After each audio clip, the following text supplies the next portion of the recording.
The deadbolt sliding into place is a sound you never forget.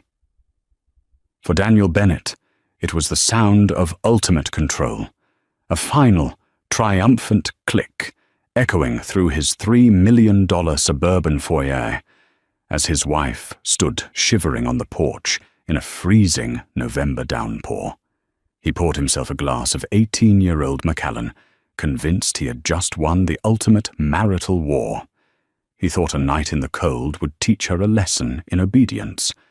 What Daniel didn't know was that as he took his first sip of scotch, the woman on the porch was pulling out her phone, and the single call she was about to make wouldn't just end their marriage, it would systematically obliterate his entire existence. The rain was coming down in sheets, an icy, punishing deluge typical of late autumn in the wealthy enclaves of Chicago's North Shore. At 4217 Oakwood Drive, a sprawling, modern Tudor home sat set back from the road, its massive bay windows glowing with warm, golden light. Inside, the temperature was a perfectly climate-controlled 72 degrees. Outside, it was hovering just above freezing. And outside was exactly where Rachel Bennett found herself, standing barefoot on the imported slate tiles of her own front porch. She was wearing nothing but a pair of thin cotton pajama pants and a lightweight grey cashmere cardigan. Her damp hair was already plastered to her cheeks, the icy wind cutting through her clothes like a serrated knife. She stared at the heavy mahogany front door, her mind struggling to process the sheer audacity of what had just happened. Less than 5 minutes ago, she and Daniel had been standing in the kitchen. It hadn't even started as a screaming match. It had started as a simple, terrifyingly calm question from Rachel. She had been balancing the books for their joint checking account, a chore Daniel usually insisted on handling himself, but he had carelessly left his laptop open on the kitchen island. Rachel had seen a wire transfer, $85,000, moved from their primary savings into an offshore LLC registered in Delaware, a company named Blue Horizon Holdings. When she asked him about it, Daniel didn't apologize. He didn't even attempt to invent a plausible excuse. Instead, his handsome, usually composed face had twisted into a sneer of absolute contempt. He had been drinking, not enough to be stumbling drunk, but enough to strip away the veneer of the polished corporate executive he presented to the world. "You're snooping, Rachel," he had spat, slamming the laptop shut with a sharp crack that echoed off the marble countertops. "You contribute absolutely nothing to this household financially, and you have the nerve to interrogate me about how I manage my money." "It's our money, Daniel," Rachel had replied, her voice trembling but holding its ground. "That savings account was for the renovations. It's half mine. Where did it go?" The gaslighting began immediately. He called her paranoid. He called her ungrateful. He told her she was losing her mind, that she was stressed and imagining things. But Rachel had pressed him. She had printed a screenshot. That was when the physical intimidation started. Daniel was a large man, 6'2" and broad-shouldered, a former collegiate rower who carried himself with the heavy entitlement of a man who believed the world existed to serve him. He had backed her out of the kitchen, his voice rising to a deafening roar, backing her through the hallway, past the sweeping grand staircase, all the way to the entryway. "You want to act like a crazy woman? You can go cool off like one," he had snarled, grabbing the lapels of her cardigan. He didn't hit her. Daniel was too smart for that, too aware of the legal implications of a bruise, but he shoved her roughly backward. Her bare feet slipped on the polished hardwood, and she stumbled backward through the open front door. Before she could regain her balance, the heavy mahogany door slammed shut in her face. Then came the sound. Click. The deadbolt. Followed by the electronic beep of the secondary smart lock, engaging. Rachel stood frozen in the rain for a full minute, her breath pluming in the frigid air. She pressed her hand flat against the cold, wet wood of the door. She expected him to open it. She expected this to be a cruel, fleeting scare tactic. She waited for the lock to turn, for him to pull her back inside with a mock apology, demanding she submit to his version of reality. 2 minutes passed, then 5. The motion sensor porch light clicked off, plunging her into darkness. Through the narrow sidelight window, she could see into the foyer. Daniel wasn't standing there, filled with regret. He was walking away. He moved with a relaxed, almost swaggering gait toward his study. She watched him walk over to the wet bar, select a crystal tumbler, and pour himself a generous measure of his favorite single malt scotch. He sank into his leather armchair, entirely unbothered, gazing into the gas fireplace. He had actually done it. He had locked his wife out in a freezing storm, without a jacket, without her keys, without her wallet. The cold was beginning to seep into her bones, causing her jaw to tremble uncontrollably. A normal person in her situation might have panicked. A normal person might have started banging on the door, weeping, begging to be let back in. They might have run across the sprawling lawn to the neighbors, the Gables, sobbing and asking to use their phone to call the police. But Rachel didn't cry. The shock was rapidly dissolving, replaced by an emotion she hadn't allowed herself to feel in the 7 years she had been married to Daniel Bennett. It was a cold, crystalline, absolute rage. She reached into the pocket of her cashmere cardigan. Her fingers, stiff and pale from the cold, brushed against the cold metal of her smartphone. She had instinctively grabbed it off the kitchen counter when Daniel started backing her toward the door. She pulled it out. The screen illuminated her wet, pale face in the darkness of the porch. The battery was at 72%. Rachel looked through the window one last time. Daniel was laughing at something on his phone, probably texting his mistress. Yes, Rachel knew about Clara. She had known about the 26-year-old junior accounts manager for 6 months.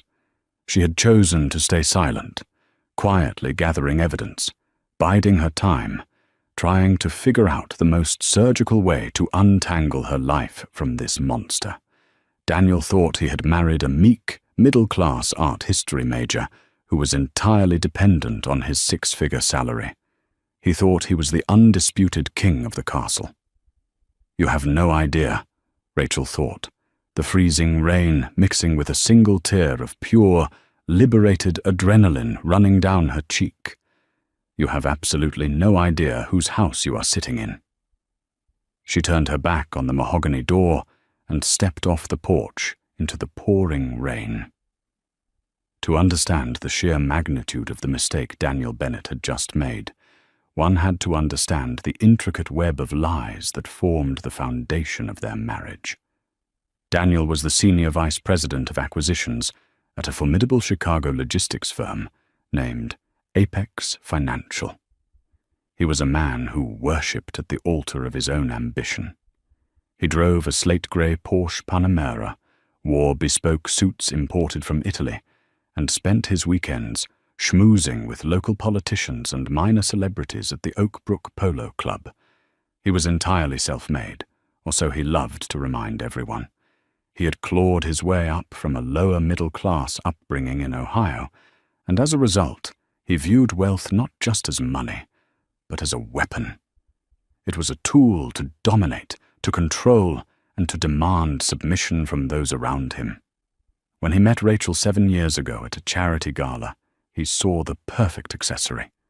Rachel was stunning, but quietly so.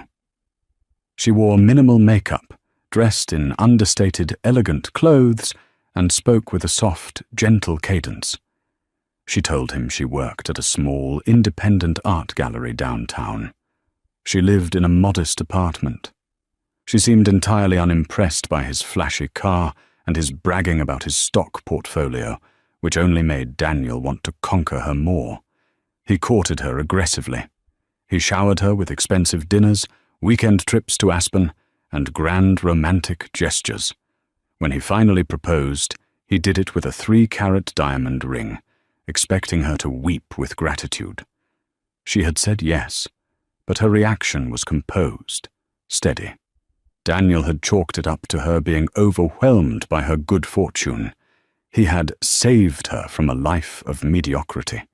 Throughout their marriage, Daniel cultivated a dynamic of total financial control. He insisted Rachel quit her job at the gallery. "I make more than enough for both of us, darling. Why stress yourself?" And took over all their accounts. He gave her a generous allowance, but he monitored every penny she spent.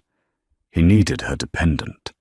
He needed her to know that the roof over her head, the food on her plate, and the clothes on her back existed solely because of his brilliance.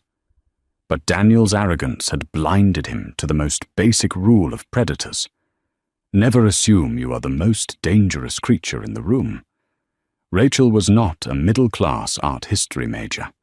Her maiden name was not Rachel Smith, as it appeared on the forged background documents she had meticulously created in her 20s.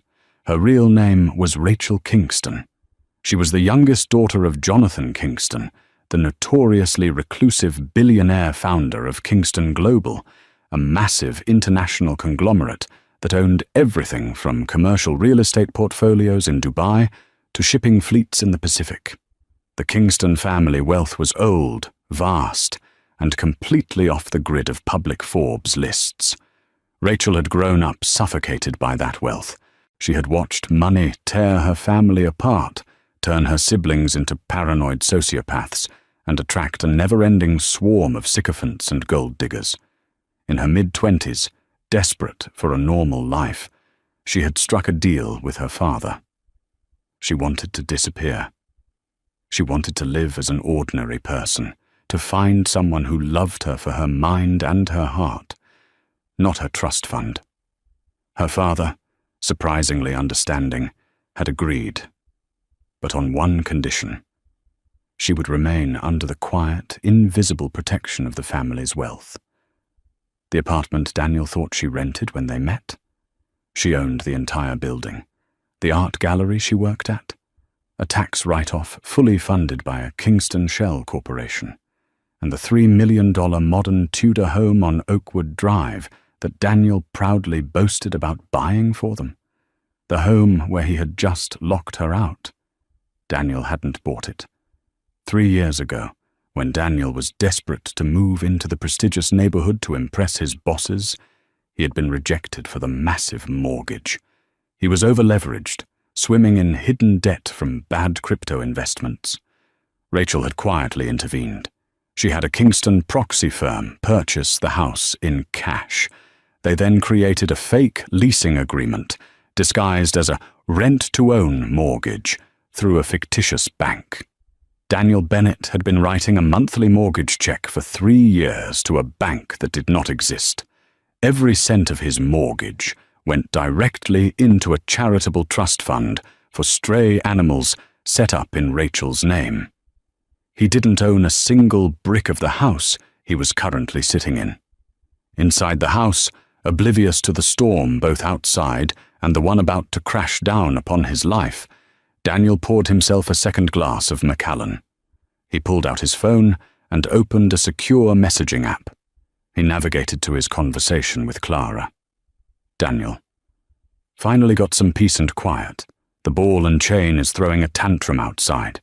Thinking about you. Clara. Outside. Is it raining? You're so bad, Daniel. When are you going to drop the dead weight? Daniel. Soon, babe. Just moving some final pieces around. I transferred the $85,000 to the Blue Horizon account today. The down payment for the condo is secure. Once the divorce papers are served, she won't be able to touch a dime of it. She's completely clueless. He smiled, leaning back in his chair, the firelight dancing across his smug features. He felt like a master chess player, moving pawns across the board. He had his beautiful, young mistress. He had his stolen money. He had his prestige. and he had successfully put his nagging wife in her place. He took a slow, deeply satisfying sip of the scotch. It tasted like victory. Rachel walked across the wet grass, the freezing mud seeping between her bare toes. She bypassed the sprawling, heated garage where Daniel's beloved Porsche was parked and headed for the side driveway. Parked there, exposed to the elements, was her car. A 5-year-old, unremarkable beige Volvo station wagon. Daniel hated the car. He said it embarrassed him when the neighbors saw it. He had offered to buy her a Range Rover, but Rachel had insisted on keeping the Volvo. She liked it. It was practical. It also had reinforced, bullet-resistant glass and a military-grade satellite communication system hidden beneath the dashboard, a non-negotiable safety requirement from her father's security team. She opened the door and slid into the driver's seat. She slammed the door shut, instantly cutting off the roar of the wind and rain. The interior of the car was freezing, the leather seats biting into her damp pajamas. Her fingers were shaking so violently she could barely operate the ignition. She pushed the start button, and the engine purred to life. She cranked the heat to maximum, holding her numb, blue hands over the vents, waiting for the warm air to start flowing. She sat there in the dark for a long time. The streetlights illuminated the heavy rain pounding against the windshield. 7 years. She had given Daniel Bennett 7 years of her life. She had played the part of the devoted, supportive wife flawlessly. She had cooked his meals, organized his social calendar, ironed his shirts, and swallowed his daily microaggressions and condescending remarks. She had truly tried to make it work, holding on to the delusion that beneath his arrogance was the charming man she had met at the gala. But tonight, the illusion shattered completely. The physical shove, the lockout, the theft of their joint money to fund his exit strategy with a 26-year-old. It was the final, undeniable proof. Daniel was not a flawed man trying his best. He was a parasite. And Rachel Kingston didn't tolerate parasites. She picked up her phone. She unlocked it and swiped past her usual contacts. The local PTA moms, the florist, the dry cleaner. She opened a hidden, encrypted application buried deep in the phone's operating system. It required a 12-digit passcode, followed by a biometric retina scan. The screen turned a stark, glowing crimson. A single contact name appeared on the screen. Gregory Blackwood. Gregory Blackwood was not a hitman. He was something much more terrifying. He was the Kingston family's principal fixer, a brilliant, ruthless attorney and former intelligence operative who managed the family's most delicate and high-stakes crises. He commanded an army of forensic accountants, cybersecurity experts, and private investigators. His job was to protect the Kingston Empire and destroy anyone who threatened it. Rachel hadn't spoken to Gregory in 5 years. The last time they spoke was when he had secured the fake mortgage for the Oakwood Drive house. He had warned her then that Daniel was a grifter. She hadn't listened. She pressed the call button.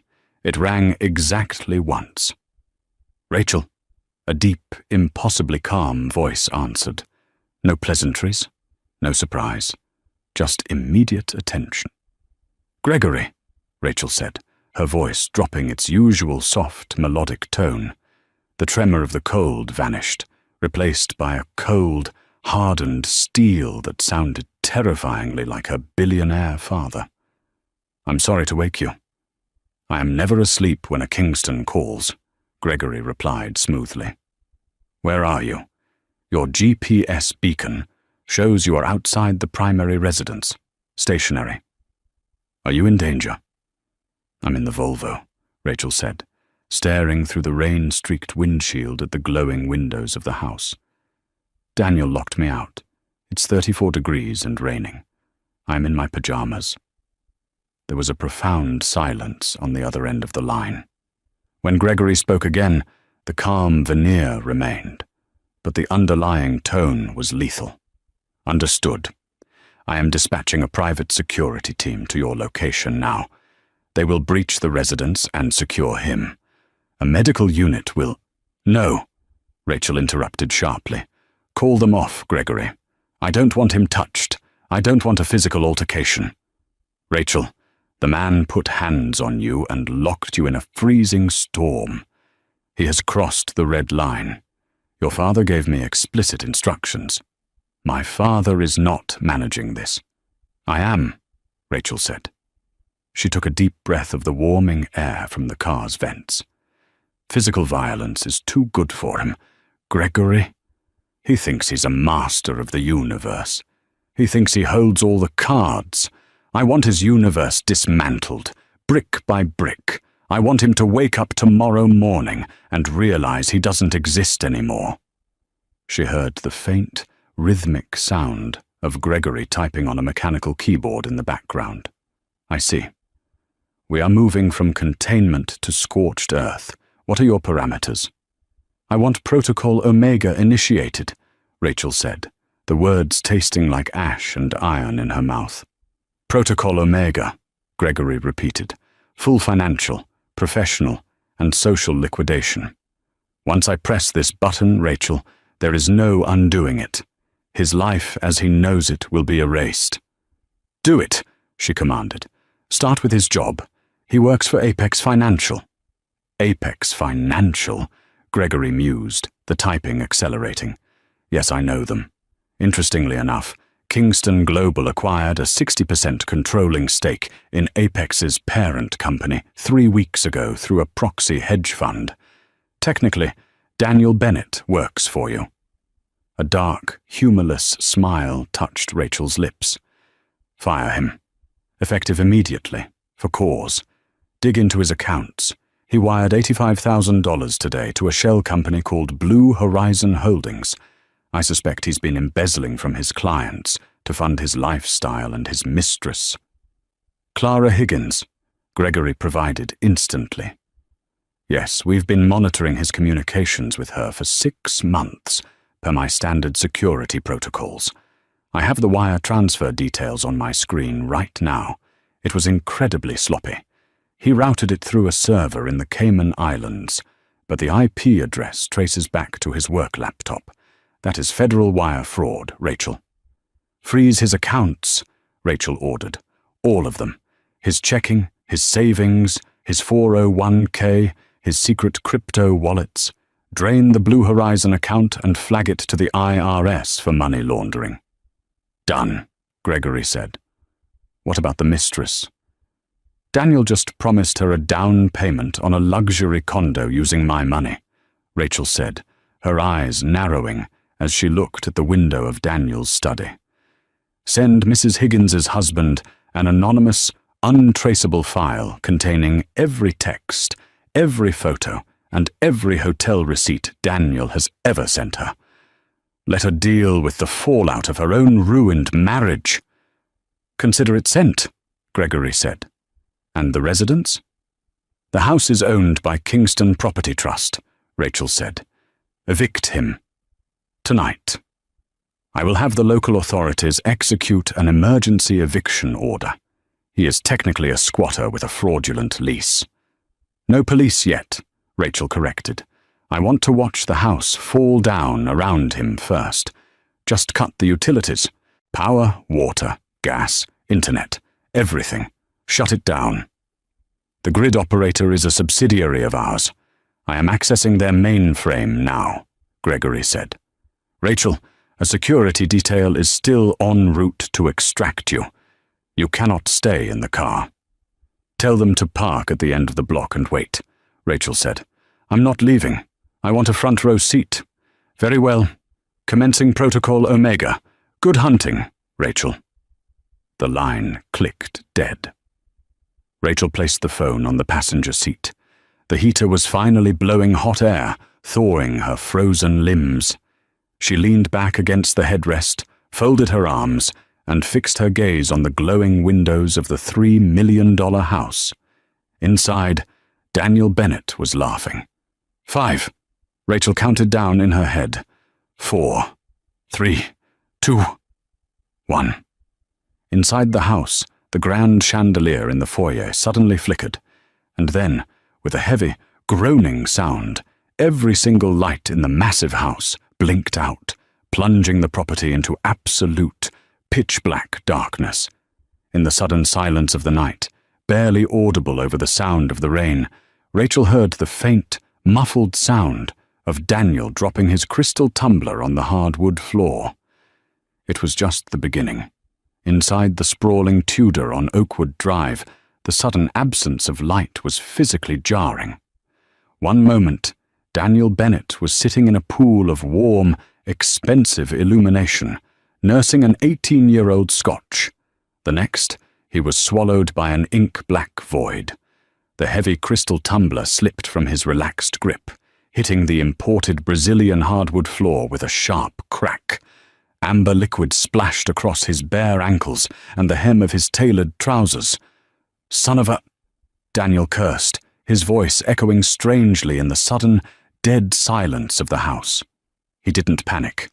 Men like Daniel didn't panic over a blown fuse. He assumed the violent storm battering the windows had simply knocked a tree into a transformer down the street. It was an inconvenience, nothing more. He reached into his pocket, pulled out his iPhone, and activated the flashlight feature. The harsh, white beam cut through the gloom, illuminating the shattered glass at his feet. He stepped over the mess and navigated out of his study, the beam of his phone sweeping across the high ceilings and expensive artwork he had meticulously curated to project an image of generational wealth. He walked down the main hallway toward the mudroom, where the primary electrical panel was located. He opened the grey metal door of the breaker box. Not a single switch was tripped. They were all uniformly aligned in the on position. Frowning, Daniel tapped his phone screen to check the time. It was 11:14 p.m. He navigated to his utility app, fully expecting to see a widespread outage map covering the entire North Shore area. But as the app tried to load, the little loading circle spun endlessly. He glanced at the top right corner of his screen. His cell service, which usually boasted a flawless 5G connection, now displayed a blinking SOS symbol. No service. Cheap garbage, he muttered, assuming the storm was interfering with the cell towers. He walked back into the kitchen, his irritation mounting. It was fine. He had planned for this. When he had purchased the house, he had insisted on installing a top-of-the-line, whole-home standby generator. It was supposed to detect a power loss and kick on automatically within 10 seconds. It had been nearly 3 minutes, and the house remained dead. Daniel marched to the back door, unlocked it, and stepped out onto the covered patio. The wind whipped rain into his face, instantly soaking his expensive shirt. He shined his flashlight toward the side of the house where the massive, commercial-grade generator sat. He marched over to it, shielding his phone from the rain, and flipped open the control panel.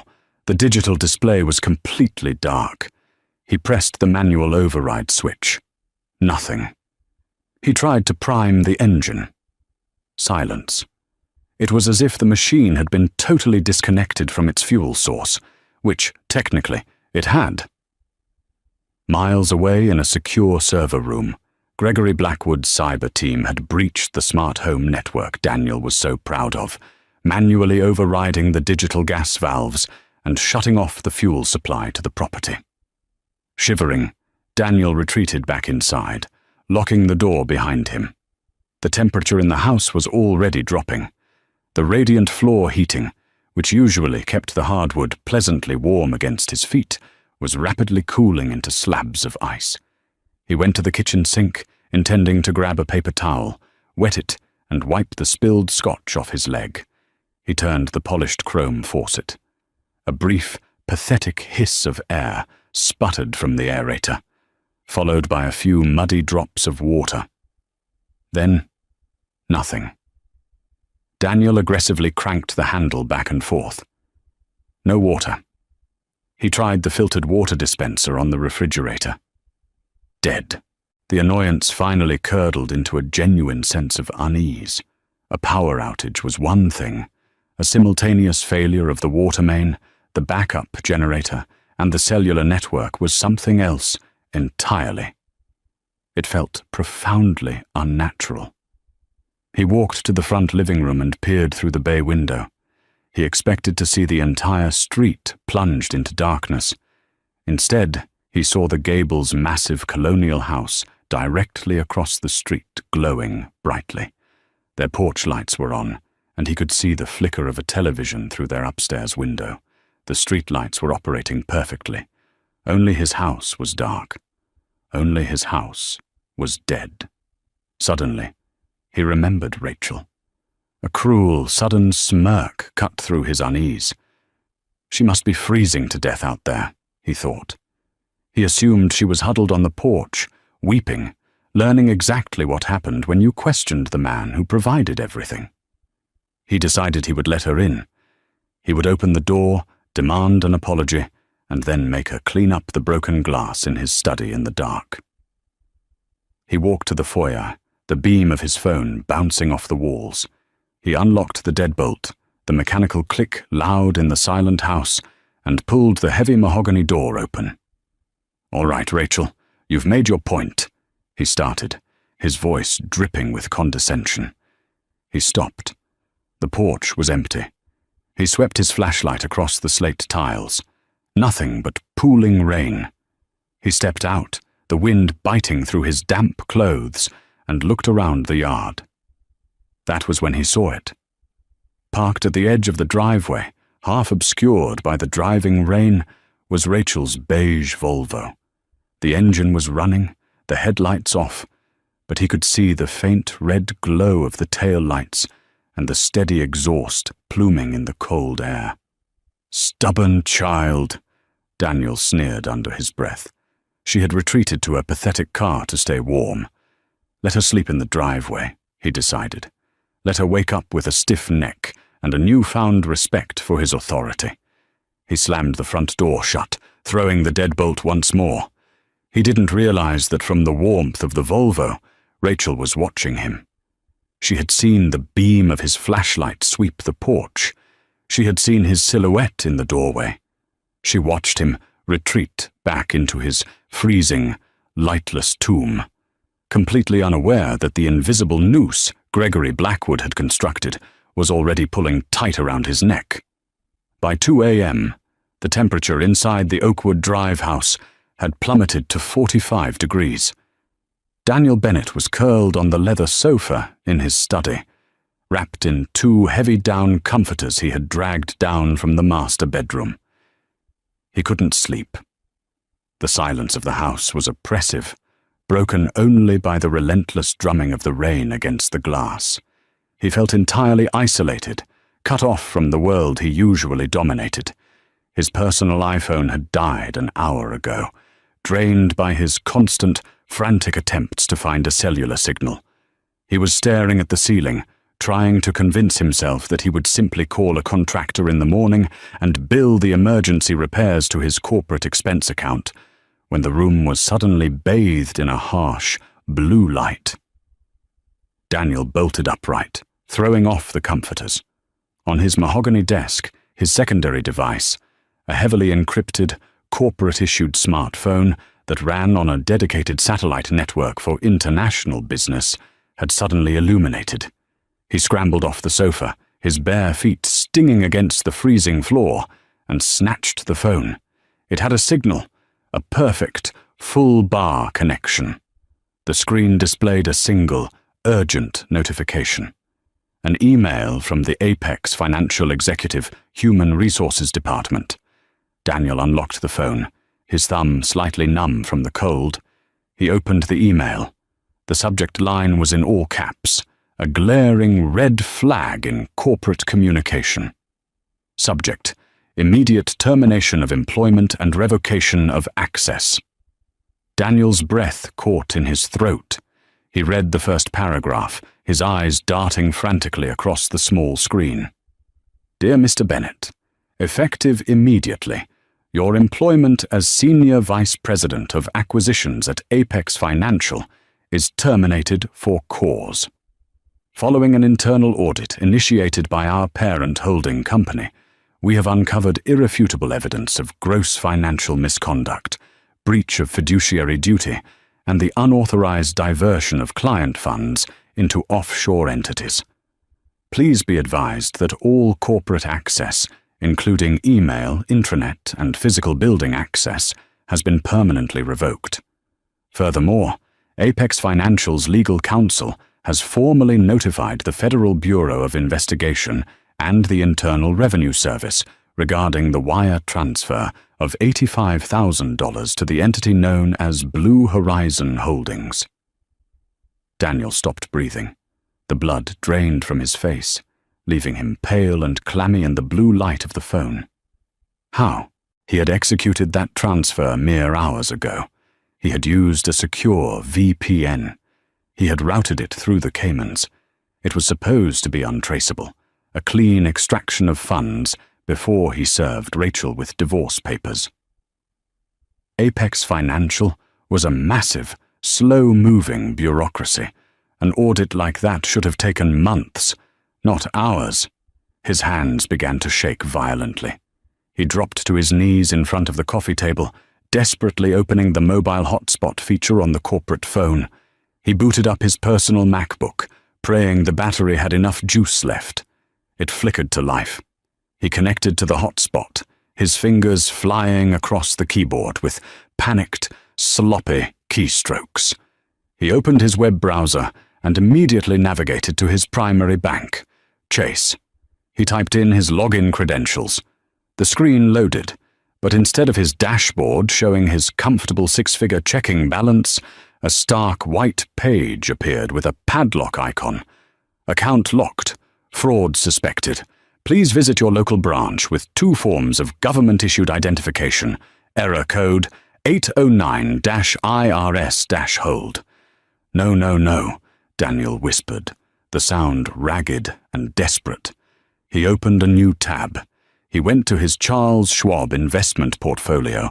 He had nearly $400,000 tied up in index funds and tech stocks. It was his safety net. He logged in. The page loaded. Total account value, $0. Status, assets frozen pending federal investigation.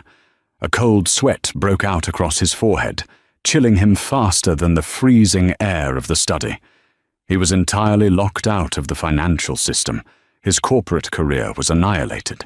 He was a millionaire on paper, but in reality, he didn't have a single cent to his name. Panic, raw and animalistic, finally set in. He needed to get out. He needed to access the $85,000 he had hidden in the Blue Horizon account. He could use that to hire a defense attorney. He could flee. He navigated to the dark web portal he used to access the Cayman account.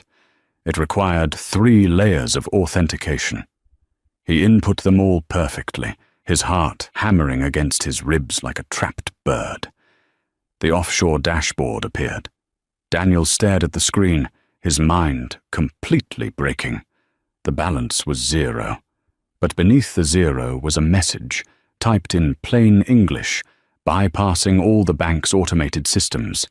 It wasn't an official bank notification. It was a direct, personal message injected straight into the portal's code. Did you really think I wouldn't check the ledger, Daniel?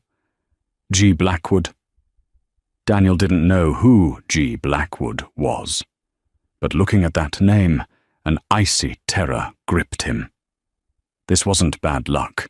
This wasn't an automated corporate audit. He was being hunted.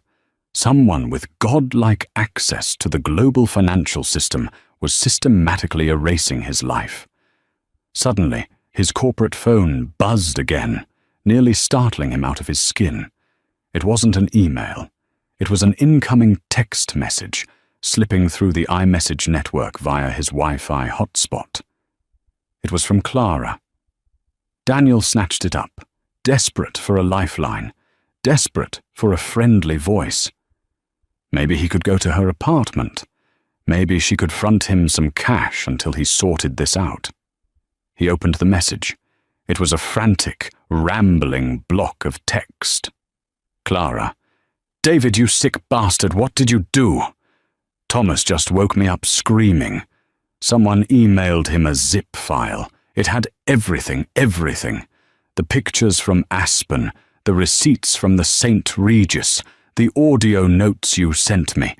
He packed my bags and threw me out in the rain. I have nowhere to go. My sister won't take my calls. He's taking the dog. He says he's calling a divorce lawyer at 8 a.m. and sending the file to my boss. Do not ever contact me again. I hate you. You ruined my life. Daniel dropped the phone. It clattered against the hardwood floor. His job, gone. His money, gone. His mistress, gone. His reputation, destroyed. He sat on the floor of his freezing, dark, $3 million house, completely and utterly alone. The sheer velocity of his destruction was incomprehensible. It had been less than 4 hours since he locked Rachel out. 4 hours to dismantle 40 years of ruthless ambition and carefully constructed lies. For the first time all night, Daniel thought about the woman in the driveway. The quiet, unassuming woman he had shoved out the door. The woman who never asked questions about his business, who drove a 5-year-old Volvo, who he thought was a helpless dependent. No, he thought, his mind rejecting the impossible. It can't be Rachel. She doesn't have the power to do this. She works at an art gallery. She's nobody. But the timing was undeniable. Before he could process the thought any further, a new sound pierced the silence of the storm. It was the heavy, rhythmic crunch of tires on gravel. Daniel crawled toward the bay window, pulling himself up to peer over the sill. Through the driving rain he saw headlights sweeping across his front lawn. But it wasn't Rachel's Volvo moving. 2 massive, black, heavily armored SUVs had just pulled to a stop at the curb, boxing in the driveway. The engines rumbled with a deep, menacing hum. For a moment, nothing happened. Then, the doors of the lead vehicle opened simultaneously. 4 men stepped out into the rain. They were dressed in dark, tactical clothing, completely ignoring the freezing downpour. They moved with terrifying, coordinated precision, fanning out across the manicured lawn, heading straight for the front porch. Daniel's heart stopped. These weren't police officers. There were no flashing red and blue lights. There were no badges. This was a private extraction team. He backed away from the window, stumbling over the coffee table in the dark. He needed a weapon. He needed to hide. He turned toward the kitchen, toward the heavy butcher block where he kept the chef's knives. But before he could take 3 steps, a sound echoed through the massive house, freezing the blood in his veins. Thud, thud, thud. A massive, heavy fist pounding against the mahogany front door. Then, a voice, amplified by a megaphone, cutting through the storm outside with absolute, uncompromising authority. Daniel Bennett, this property is now under the legal control of Kingston Property Trust. You are currently trespassing. Open the door immediately, or we will breach it. Daniel Bennett backed away from the kitchen entrance, his bare feet slipping slightly on the freezing hardwood. The voice booming from the megaphone outside didn't belong to a police officer. It possessed a chilling, corporate sterility that terrified him far more than the threat of a standard arrest. Daniel Bennett, you have 30 seconds to comply before we initiate a forced entry protocol. You can't do this, Daniel screamed into the empty, pitch-black foyer, his voice cracking with a mixture of rage and terror. I own this house. I have rights. I'm calling the police. He frantically tapped the screen of his corporate satellite phone, dialing 911. The call connected instantly, bypassing the dead local towers via orbit. Emergency dispatcher, what is your location? A calm voice answered. My house is being invaded. 4217 Oakwood Drive. Send units now, they have armored vehicles, Daniel yelled, pacing like a caged animal behind the sweeping grand staircase. There was a brief pause on the line. The sound of typing echoed in Daniel's ear. "Mr. Bennett?"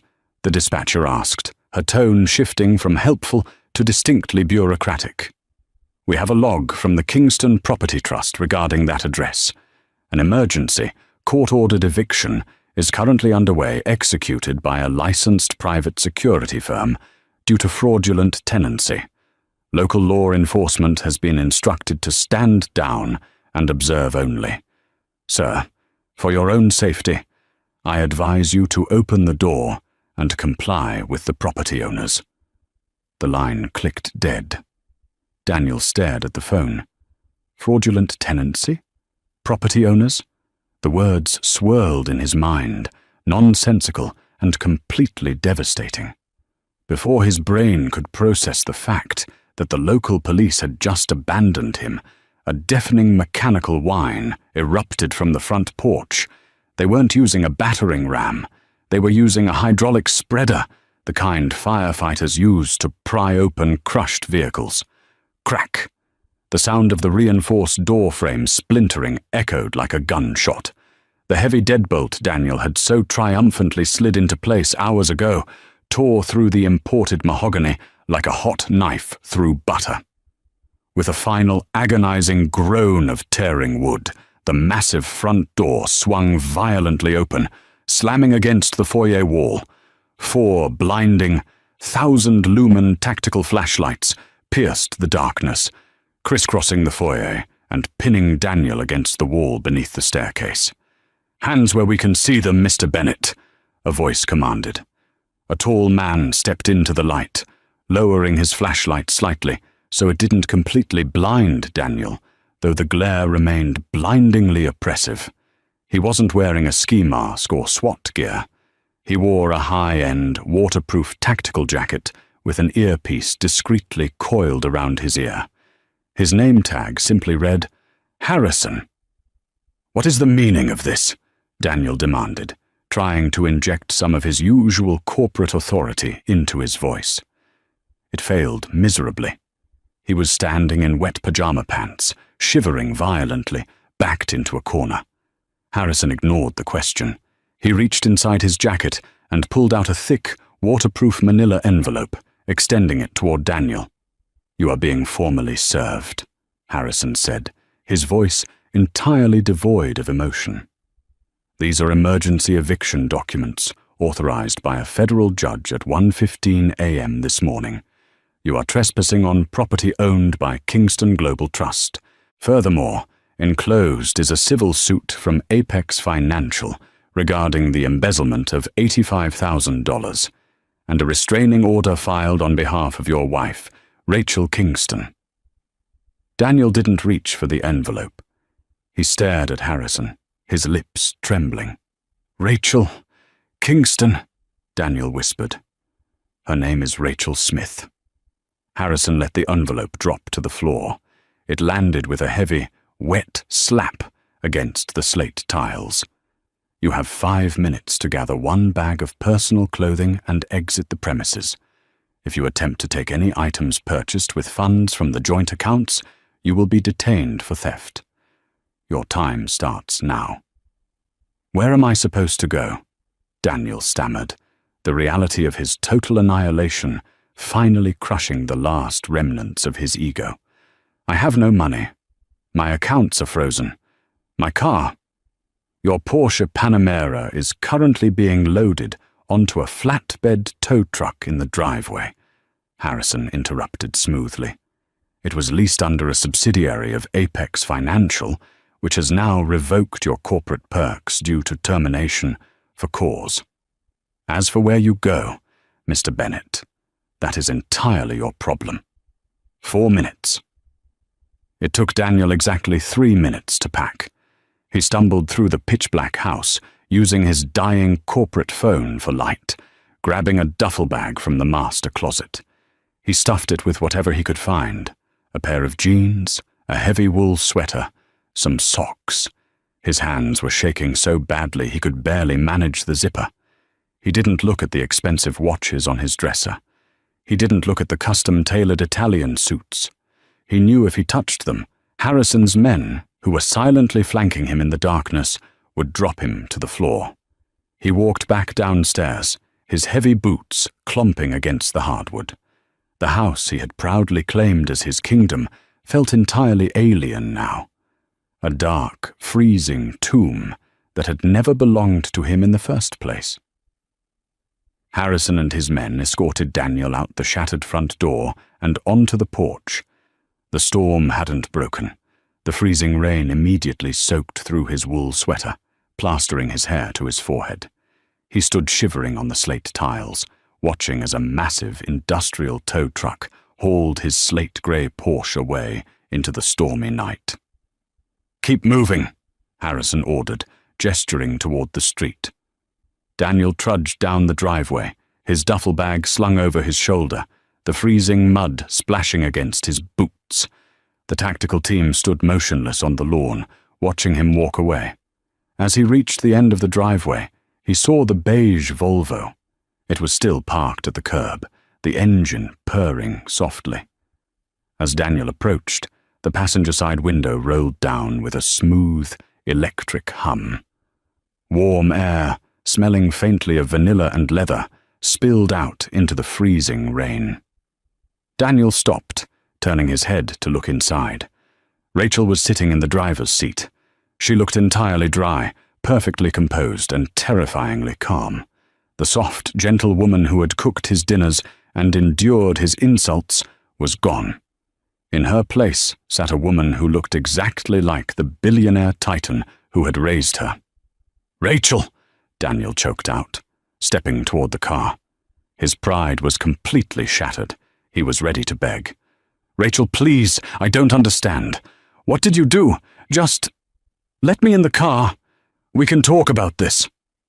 Rachel didn't look at him with hatred. She didn't look at him with anger. She looked at him with the absolute, chilling indifference one might reserve for an insect on the windshield. "You locked me out, Daniel," she said, her voice perfectly level, easily carrying over the sound of the rain. "You told me to go cool off. I was drunk. I was angry. You were snooping," Daniel pleaded, gripping the strap of his duffel bag until his knuckles turned white. "You took my job. You took my money. You took my house." "I didn't take anything," Rachel corrected him smoothly. "I simply stopped protecting you from your own mediocrity. The house was mine. The job at Apex was granted because of my father's influence. The money you stole was mine. I gave you the illusion of power because I wanted a peaceful life, and you used that illusion to try and break me." Daniel stared at her, the rain running down his face, mixing with tears of absolute humiliation. He had spent 7 years believing he was the master of a universe that she had quietly purchased for him. "Clara sent me a message," Daniel whispered, his voice cracking. "She's gone. Everything is gone. I have nothing, Rachel. I have absolutely nothing." "You have your duffel bag," Rachel said, "and you have a long walk to the train station. I suggest you start moving. The temperature is supposed to drop below freezing by dawn." "Rachel, please." She pressed a button on the console. The tinted glass of the passenger window smoothly rolled up, cutting off his pleas, trapping him once again in the freezing, deafening roar of the storm. Daniel stood paralyzed in the street, watching as the Volvo's transmission engaged. The station wagon pulled smoothly away from the curb, its red taillights glowing brightly as it disappeared down the affluent, tree-lined street, leaving him entirely alone in the dark. He looked back at the house. The massive, shattered front door stood open to the elements. Harrison and his men were already inside, securing the property that belonged to Kingston Global. With trembling hands, Daniel adjusted the strap of his duffel bag, turned his back on the life he had destroyed, and began the long, freezing walk into the abyss. The story of Daniel Bennett serves as a chilling testament to the fragility of arrogant power. He built his entire identity on the illusion of absolute control, using financial abuse and psychological manipulation to dominate a woman he believed to be entirely defenseless. His fatal flaw was the assumption that his cruelty was matched by his intelligence. In the end, the very lock he turned to punish his wife became the catalyst for his own profound unmaking. Rachel Kingston's retaliation was not merely a display of immense generational wealth. It was a masterclass in surgical precision. She didn't raise her voice, and she didn't resort to violence. Instead, she dismantled the architecture of his life, brick by brick, exposing the devastating reality that he was only ever a temporary guest in her world. Ultimately, the man who thought he held all the keys was left standing in the freezing rain, holding a duffel bag, realizing too late that true power rarely needs to announce itself. It simply waits for the perfect moment to strike.